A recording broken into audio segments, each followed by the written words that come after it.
नमस्कार दोस्तों, आप देख रहे हैं युगचरण। आइए जानते हैं 28 दिसंबर की ताज़ा और बड़ी खबरें। आज की पहली खबर है कि मोदी 29 दिसंबर को दिल्ली चुनाव अभियान की शुरुआत करेंगे।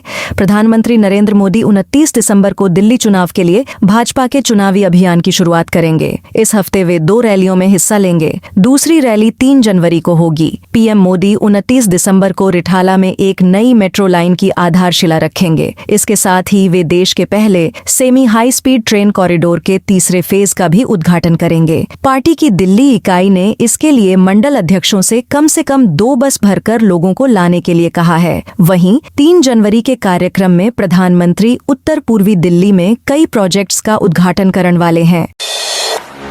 साउथ कोरिया की संसद में हंगामा, सांसदों ने कॉलर पकड़े। साउथ कोरिया की संसद में शुक्रवार को प्रधानमंत्री और कार्यवाहक राष्ट्रपति हान डक-सू को महाभियोग चलाकर पद से हटा दिया गया। उन्हें हटाने के पक्ष में 192 वोट पड़े, जबकि इसके लिए 151 वोटों की जरूरत थी। महाभियोग की वजह से संसद में काफी हंगामा हुआ। इस वजह से सांसदों ने एक दूसरे के कॉलर पकड़ लिए। कार्यवाहक राष्ट्रपति के खिलाफ लाए गए महाभियोग प्रस्ताव के खिलाफ में एक भी वोट नहीं पड़ा, क्योंकि सत्ताधारी पार्टी ने वोटिंग का बहिष्कार कर दिया। अब वित्त मंत्री चोई सांग मोक कार्यवाहक राष्ट्रपति के रूप में पदभार संभालेंगे। चोई सांग ने 3 दिसंबर को मार्शल लॉ लगाने का खुलकर विरोध किया था। उन्होंने इसे देश की अर्थव्यवस्था के लिए विनाशकारी बताया था।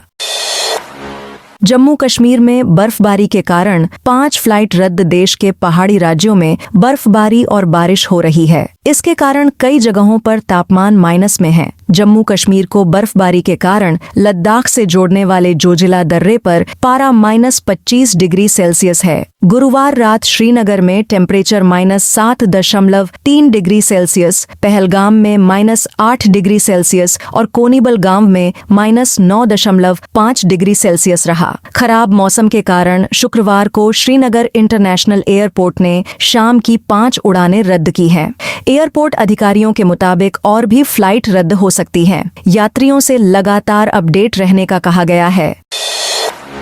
मनमोहन सिंह का अंतिम संस्कार। पूर्व प्रधानमंत्री मनमोहन सिंह का अंतिम संस्कार शनिवार को दिल्ली के निगमबोध घाट पर होगा। कांग्रेस ने इस पर नाराजगी जताई है। महासचिव केसी वेणुगोपाल ने कहा, सरकार पूर्व पीएम का स्मारक बनाने के लिए जमीन तक नहीं तलाश पाई। ये देश के पहले सिख पीएम का अपमान है। दरअसल कांग्रेस अध्यक्ष मल्लिकार्जुन खड़गे ने केंद्र सरकार से मांग की थी कि पूर्व पीएम मनमोहन सिंह का जहां अंतिम संस्कार हो वहां स्मारक बनाया जाए। उन्होंने मोदी शाह से फोन पर कहा, यही पूर्व पीएम के लिए सच्ची श्रद्धांजलि होगी। मैदान में घुसा फैन। विराट से मिला मैच के दूसरे दिन भी कुछ इंटरेस्टिंग मोमेंट्स देखने के मिले। जैसे मैच को शुरू हुए अभी 1 घंटा भी नहीं हुआ था कि एक फैन मैदान में घुस आया। उसने विराट कोहली के कंधे पर हाथ रखकर बातचीत भी की। इंडिया विमेंस टीम ने तीसरा वनडे 5 विकेट से जीता। भारतीय विमेंस क्रिकेट टीम ने तीसरे और आखिरी वनडे में वेस्टइंडीज को 5 विकेट से हरा दिया। इसी के साथ टीम ने सीरीज पर 3-0 से कब्जा जमाया। भारतीय टीम ने पहला मैच 51 और दूसरा 115 रन से जीता था। 3 वनडे में 10 विकेट लेने वाली Renuka Singh Thakur player of the series रहीं। वडोदरा के कोटाम्बी स्टेडियम में खेले गए मैच में वेस्टइंडीज की टीम पहले बल्लेबाजी करते हुए 38.5 ओवर में 162 रन पर ही सिमट गई। जवाब में भारत ने 28.2 ओवर में 162 रन पर ही सिमट गई। जवाब में भारत ने 28.2 ओवर में 162 रन पर ही सिमट गई। जवाब में भारत ने 28.2 ओवर में 162 रन पर ही सिमट गई। 5 विकेट खोकर टारगेट हासिल कर लिया। दीप्ति शर्मा ने ऑलराउंड प्रदर्शन किया। उन्होंने नाबाद 39 रन बनाए और 6 विकेट लिए। उन्हें प्लेयर ऑफ द मैच चुना गया।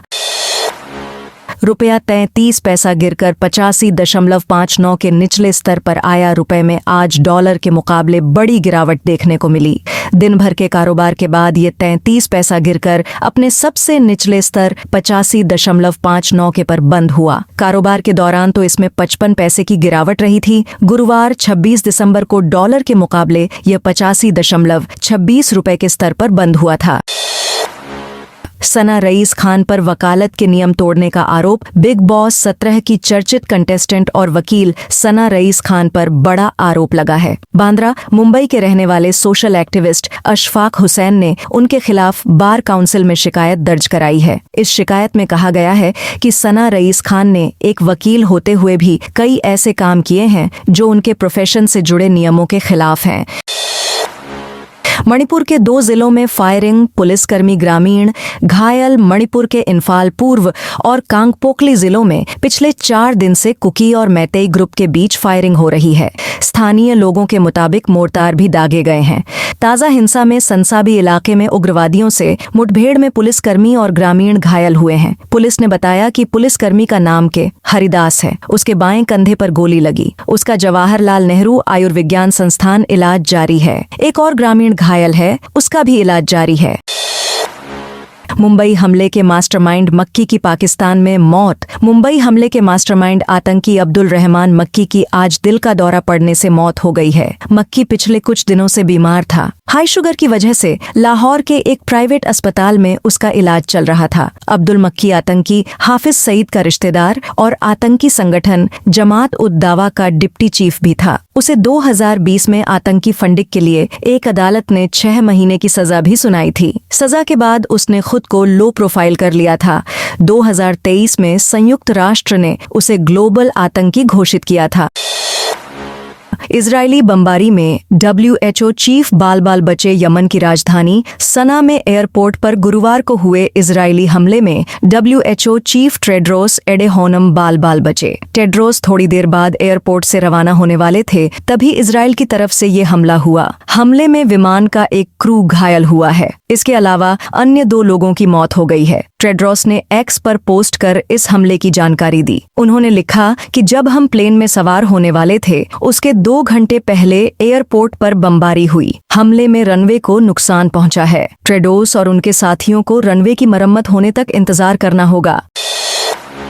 सोना आज 100 रुपए महंगा हुआ। चांदी में गिरावट रही। सोने के दाम में तेजी देखने को मिली। India bullion and jewellers association IBJA के डेटा के अनुसार 10 ग्राम 24 कैरेट सोने का 100 रुपए बढ़कर 76,436 रुपए पर पहुंच गया। इससे पहले कल सोने की कीमत 76,336 रुपए प्रति 10 ग्राम थी। वहीं चांदी का भाव आज 209 रुपए कम होकर 87,831 रुपए पर आ गया। कल चांदी 88,040 रुपए प्रति किलोग्राम थी। वहीं 23 अक्टूबर को चांदी ने 99,151 रुपए का और 30 अक्टूबर को सोने ने 79,681 रुपए का ऑल टाइम हाई बनाया था।